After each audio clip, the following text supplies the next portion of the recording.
mamay partla nila Muy taking par sila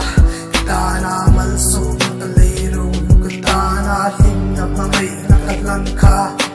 Kasoyle ito na chat na Ang heli na chanong tsangka Chulong yung asay dang nune manika